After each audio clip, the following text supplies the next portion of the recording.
বিয়ের আগে শারীরিক সম্পর্ক ছেলের সাথে এবং মেয়ের পরিবার ওই মেয়েকে দেয় সারা রাত যেন একটা ছেলের সাথে থেকে ছেলের সম্বন্ধে জানতে পারে এবং ছেলেটা কি মেয়ের উপযুক্ত কিনা সেই হিসেবে মেয়েটা জানবে। আজকে আমরা সেই দেশের মানুষের বিষয়ে জানার চেষ্টা করব। চলুন তাহলে জেনে নেই সেই বিষয়ে। নামিবিয়া একটি দেশ, আফ্রিকার দেশ। সেই দেশের উপজাতি যেমন হিম্বা। নামিবিয়ার হিম্বা একটি জাতি, সেই জাতিরা যাদেরকে হিরু বলা হয়।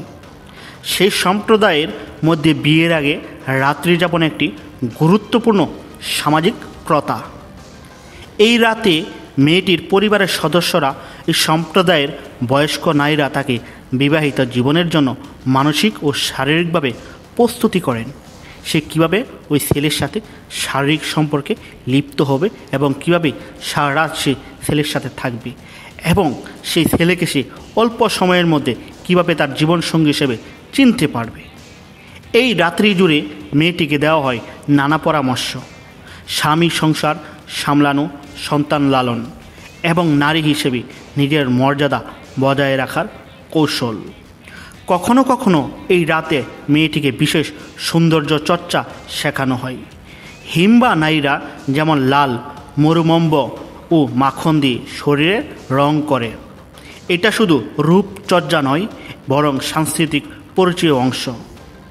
নামিবিয়ার এই প্রথা শুধু বিয়ের প্রস্তুতি নয়, এক সংস্কৃতির উত্তরাধিকার। এখানে বিয়ে মানে দুটি মানুষের বন্ধন নয়, দুই পরিবারের দুজন জীবনের মিলন। এই বিষয়ে নামিবিয়ার হিম্বার মেয়েরা বলে থাকে, আমরা যে মানুষের সাথে সারা জীবন থাকব সেই মানুষটা কি আমার উপযুক্ত কিনা, আমাকে সারা জীবন সুখ দিতে পারবে কিনা, সেই বিষয়ে আমাদের পরিবার সবসময় সচেতন।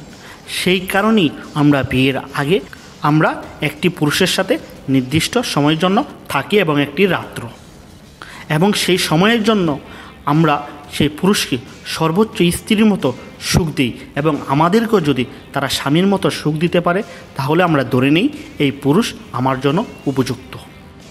সেই মেয়েগুলোর বাবা মার মন্তব্য হচ্ছে এইরকম যে আমাদের মেয়ে যখন বড় হয় তখন আমরা তাদেরকে এক্সট্রা একটা জঙ্গলের মধ্যে একটা ঘর বানিয়ে দিই, কুঠুরি বানিয়ে দিই, বাড়ি থেকে কিছুটা দূরত্ব।